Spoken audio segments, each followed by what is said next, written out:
My dear people of Southern Cameroons, today is the 3rd of August, the year of our Lord 2018. My name is John Baakuro. I come to you following the press release issued by the Consortium, in which I was authorized to bring to you this very important piece of information, which emanates again from sources we are all already quite acquainted to right now. This information is actually a report. This report is written by Dr. John Gute Joseph, who is Minister in charge of missions at the Presidency of the Republic, Gogomo Paul Mingo, who is Director of the Prime Minister's Cabinet in Yaoundé, Mr. Mbayo Felix, who is Minister Delegate at the Ministry of External Relations in charge of relations with the Commonwealth, Mr. Chinmon Umaru, who is Director of American and Caribbean Affairs at the Ministry of External Relations, and Madame Eyema Elinga Suzanne Epouze Ewusi, who is a research officer at the Presidency of the Republic. And it is titled A High-Level Mission to the USA. Remember that on social media, we informed you all that these people were in the United States of America somewhere in July. Actually, their mission here was from the 11th to the 20th of July. Yes, their mission to the United States of America was from the 11th to the 20th of July 2018. So this report, which they channeled to the President of the Republic, has also been sent to us with the instructions as usual that we should be able to exploit it. And the members of the caretaker executive of the consortium looked at this document and authorized me to present it to everyone so that we know where we stand, so that we see how those who call themselves our elite, how those who call themselves our fathers, how those who call themselves our brothers are out there causing harm to each and every citizen of Southern Cameroon's Ambazonia. You will be surprised to realize that people like Dr. Diongute, like Gogomo Mingo, will stand out there and justify the deaths in droves of their people, of people who are being slaughtered like cattle by an army which claims to be out in southern Cameroons to protect them. So they were in the United States of America and they were in two states, notably in New York and in Washington, District of Columbia. The objective of the mission as outlined in this report were to meet US government and legislators and give Cameroon's version of the situation in the country, to meet permanent representatives of member countries of the UN Security Council to brief them on the exact situation on the field, and to arrange for some diasporans to work with the government, form pressure groups in Washington and in New York. I guess you understand this. And they were also here to meet some diasporans to form pressure groups in Washington and New York to oppose their own brothers and sisters, to cause confusion, and to foster the deaths of their people. I was off the phone with someone who told me, Mr. Akuro, I'm just so shocked and disappointed at our old people in southern Cameroon. He said, age generally comes with wisdom, but I am afraid our people have sold their entire personalities.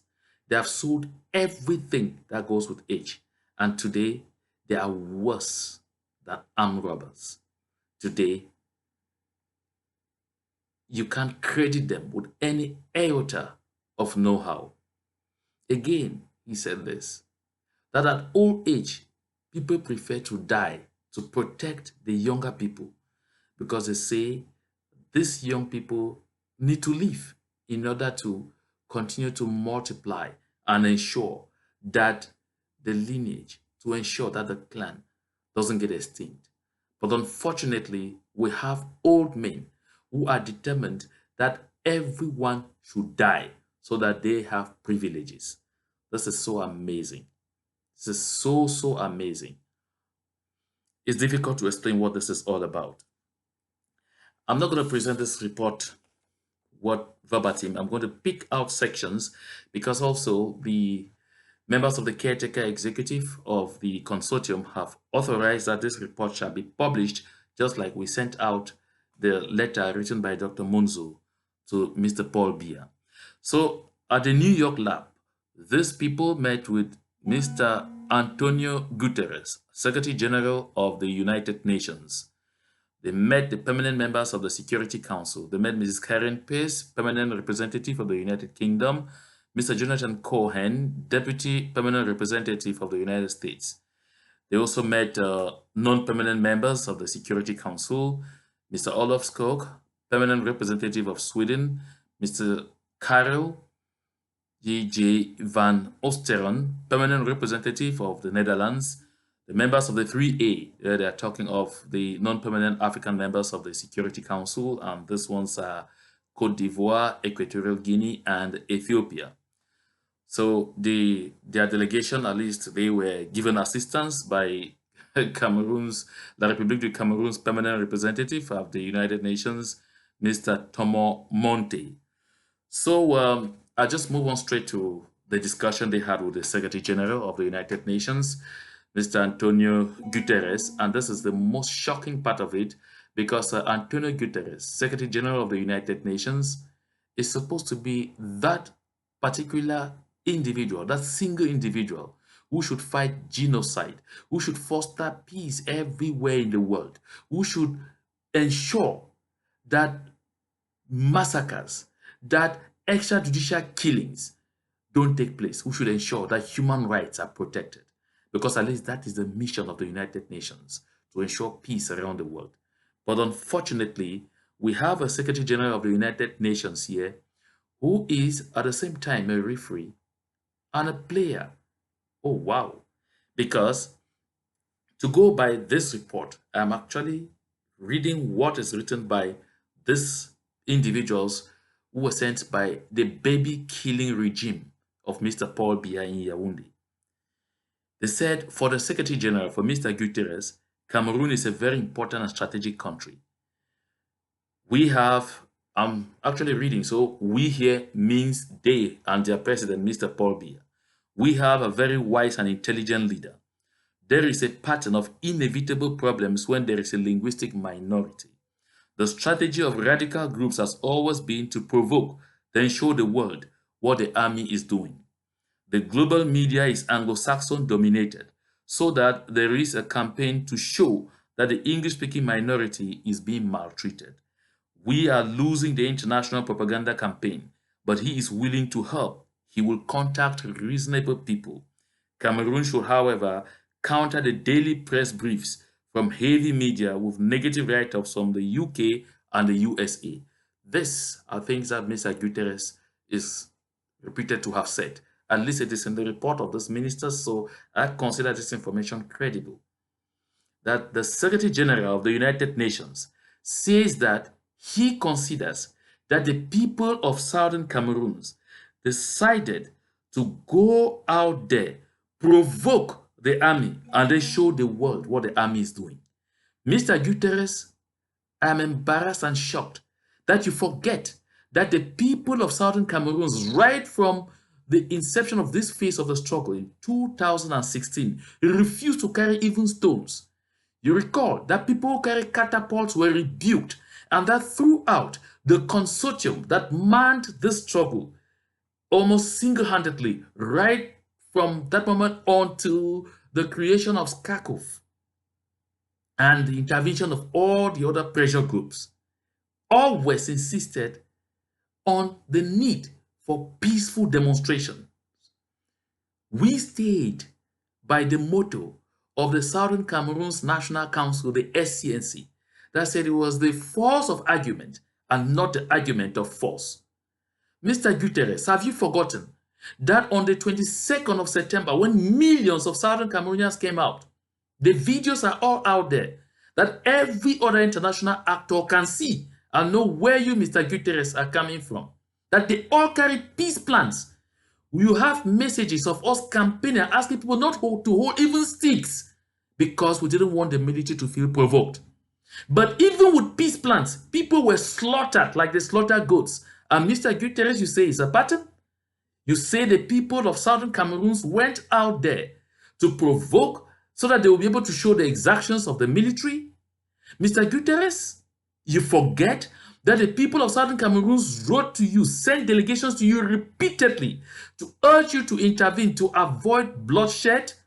You forget that the people of Southern Cameroons only took up arms after the 1st of October when they still went out again peacefully, only with peace plans, and were killed even from the air with helicopter gunships in the bushes.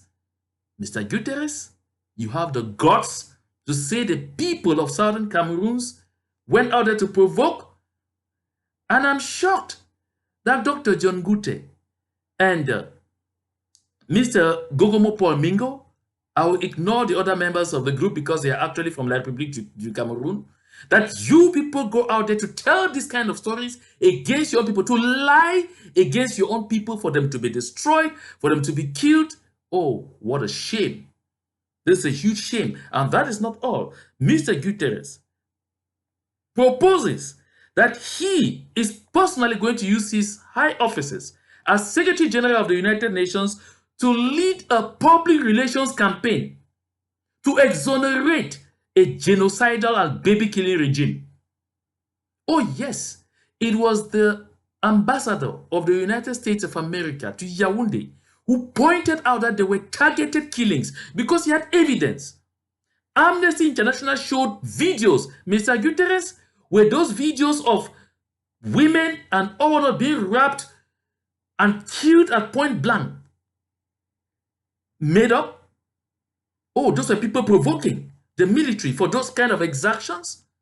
You saw videos of soldiers asking young girls to rub themselves in mud and to swim in mud. Oh, the same pattern? And those are things that the Secretary General of the United Nations is going to be doing. Is going to lead a public relations campaign to clean one of the worst dictators of our times. That is now the new definition of the job of the Secretary General of the United Nations. Oh, what a shame. What a very big shame. What a shame. Mr. Guterres,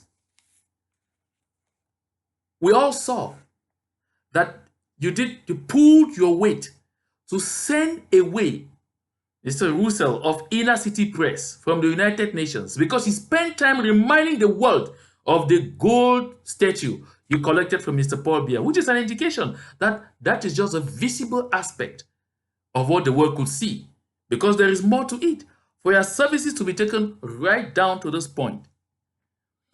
Anyway, let's move on with the report. So for the members of the Security Council, for the other members of the Security Council that they approached, Mr. Gogomo and Dr. John Gute say they appreciated the initiative of the head of state to send a mission to the United Nations, that the move helped better understanding of the situation on the ground instead of the one-sided information on the social media, that they are concerned about the current situation, especially because of the violence and atrocities on the populations. I think these are people with some sense, they are not all like Guterres. The Security Council is concerned with the disproportionate use of force by the security forces. Should the Security Council not write a little memo to Mr. Guterres to take note of this? They said to the members of the Security Council, inclusive dialogue seems to be the most appropriate solution to the crisis. Some members recognize the strategic position of Cameroon and her leadership role in the sub-region, and were obviously worried about the consequences of the crisis in Central Africa and the Gulf of Guinea.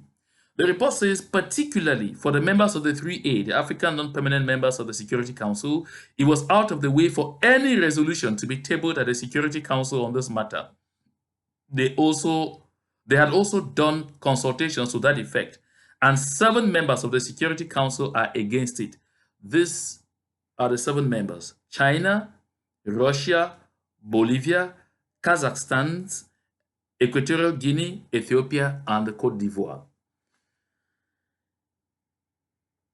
These are the members of the Security Council, 7 of the 15 that for now are against any resolution of the Security Council being tabled and debated on the situation in the southern Cameroons. At the level of Washington, D.C., these people say they met at the State Department with Ambassador Stephanie S. Sullivan, Acting Principal Deputy Assistant Secretary, Bureau of African Affairs, U.S. Department of State, and that she was accompanied by Ambassador Michael G. Kozak, Deputy Assistant Secretary, Bureau of Democracy, Human Rights and Labor, Mr. Manut Safla, Special Assistant to the Deputy Secretary of State in charge of Political Affairs, Mrs. Victoria Orero, Special Assistant at the Bureau of African Affairs, Mrs. Melina de la Gaza, Desk Officer for Cameroon, and Mr. Daniel Maffei, Advisor at the Bureau of Democracy, Human Rights and Labor. So, at the level of the Congress, they met with Congressman Steve Russell, Republican, representative of Oklahoma and House Armed Services Committee chairperson, and they also met with Congresswoman Karen Bass, ranking member, she's a Democrat, representative of California, Los Angeles constituency, chair of House Foreign Affairs, Africa Subcommittee. Thereafter, they met with a non-governmental organization. They met with Mr. Joshua Mercervet, who is Senior Policy Analyst, Africa and the Middle East. That was at the Heritage Foundation. So he was accompanied by a number of people and all of those things. So they say the meetings in Washington, D.C. were geared towards sensitizing the American senior administration and members of the civil society on the ongoing socio-political crisis in the northwest and southwest of Cameroon. Well, I just want to rush quickly to the conclusions because that's what they say. They say, we notice that both at the State Department and at the Congress and Senate, the situation in Cameroon is known and followed.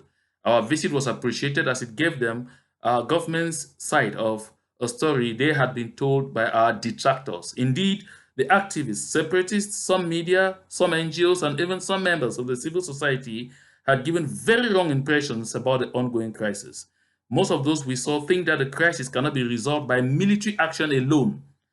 They suggested that the government should explore other avenues and that the United States would unconditionally help. And so, in the end, this is what they proposed: reinforce relations with some influential members of the Congress, promote productive cooperation with the USA, that such missions as theirs, of course, they need to request for many such missions. It also has a financial incentive, should be multiplied.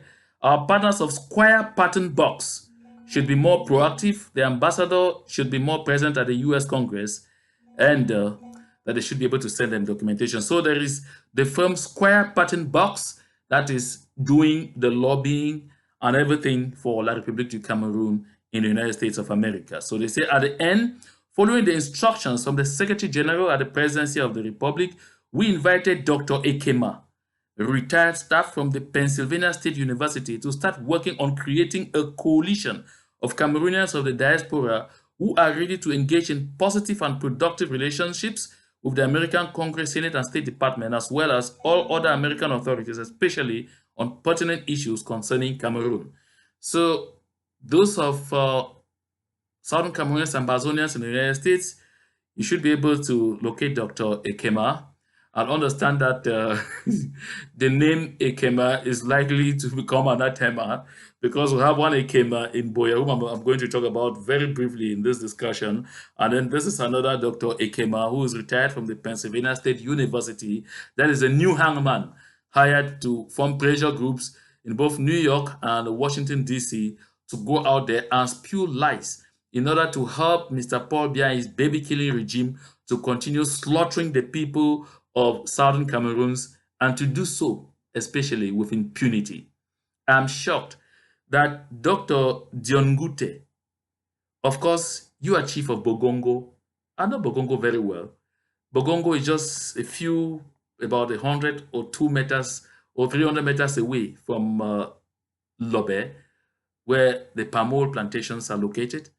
And Dr. John Guterres, I know that you barely managed to get into your palace because you are chief in that locality because of the terrible nature of roads just in front of your palace. In front of your palace. Because there are moments where I've had to pass in front of your palace and we have to dig deep. We have to wear these long rain boots to pass in front. This long boots to pass in front of your palace, and then people will be tying ropes to pull the cars. There you are, going to spew serious lies about the same people you soon go back to say they should vote for the same Mr. Paul Biya whom you're encouraging to slaughter. Should I talk about Dr. Gogomo? You come from Bambalang. You're a prince from Bambalang. And you know that the people of Bambalang, that there are some of them who are even living in an island, and that the people of Bambalang were forced to find themselves with so much water where a good lot of them even die, sometimes in canoes struggling to swim from the island to the mainland, and that they were sacrificed so that the people of Cameroon should have electricity. That was because of the Bamenging Dam. Dr. Gogomo, you have forgotten that these people don't have electricity, despite that sacrifice. How many years after, you are out there spewing lies on how they should be slaughtered, killed like goats, killed like chicken? Dr. Gogomo, you forget that those same people of Bambalang are so poor. I'm sorry to say so. A good lot of them are so poor that when they distribute to them mosquito nets to use and protect themselves from the mosquitoes because of the presence of that lake there and the effect this will have on their health, they rather use those mosquito nets as fishing nets. Yes, it's verified. You can verify that from Mr. Wine Pongam, who is director of programs at CRTV.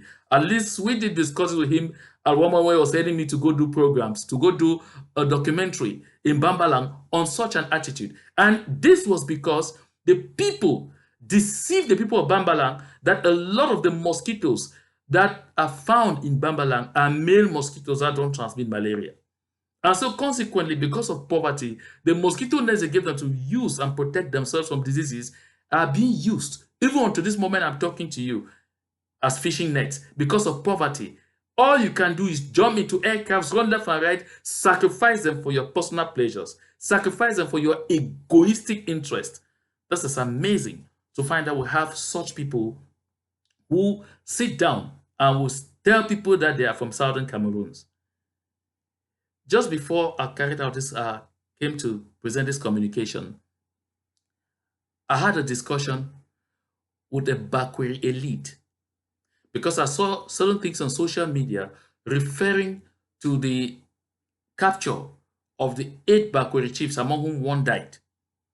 Because I was trying to know, because I combed through the various defense groups, the various self-defense groups of the people of Ambazonia to find out which group was responsible for the capture of those chiefs and which one had actually taken responsibility. But none of the popular groups, neither the ADF, not even Sokadef, not the Red Dragons, not the Ambazonian Restoration Army, ARA, not even any of the groupings that are under the ASC claimed responsibility. That is why in the past discussions I pointed out throughout that they were arrested by Bakweri children. But now this elite brought to my knowledge what I saw. I mean, he confirmed what I saw circulating on social media because I went out there to confirm. This is a respected elite from Bakweri who is in the CPDM party and he's back there in the country. And this is what he said. He said, we of the CPDM are all aware by the gesticulations of Patrick Ekema Esunge. We all know and we have sent up memos to indicate that he organized the capture of those chiefs. And the intention was to demonstrate to the administration and to Mr. Paul Biya, who is very gullible, that he is a man to count on when it comes to Bakweri land. The reason why, after keeping them for some time, he came and passed a veiled threat, and immediately he arranged with the captors. He made the side of the bargains by giving them the money he had to give them, so that they released them just a day before his so-called march. And at once, the chiefs were available to have a meeting with Mr. Ekema before he carried out his very scanty match in Buea. The intention was to show that he threatened, they feared him, and they released those chiefs. And immediately, he carried them to Yaoundé to go and meet his partner in crime, Atanga Ponji. This pattern we are well aware of. And this elite said all Mr. Ekema wants is to get Leonga, Madame Leonga, I'm forgetting the other name, who is Minister of Secondary Education, to be fired so that he should replace her. That is the woman who kept him in the place that the person were all the years.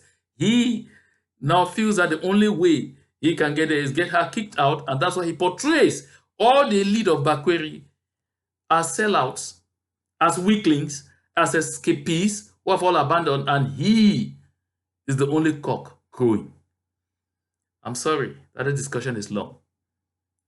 But wait till the talk that say, Patrick Ekema Esunge, he don't come now clear say, na ye, they arrangement to capture that chief them, so that when they go come, holla, holla, holla, they go release them, they go show you when they say, when I see our get power, they be captured, but I don't come, holla, holla, holla, so they don't release them. So na see say na me as strong. As soon as they release them, he carried them, go meet a partner in crime for Yaoundé at Tanga Porji. So I better say, you see, made the hit hands. Yes, we don't succeed. But it cost all Graffiti people them. But the biggest partner in crime, now Graffiti man at Tanga Porji. Well, at the one that way I don't see him. All which we want to say, may they remove Madame Nalova Lyonga from Ministry of Secondary Education, Pudi Ekema for them, because it be sure, say for election time, it no fit ever be mayor again for Buea. My country people, this thing where they happen so, make we no worry. We just continue for going for before, ahead, because God will ordain this struggle. Don't will say now only at total freedom, total restoration of independence, we the train it go stop. God they would.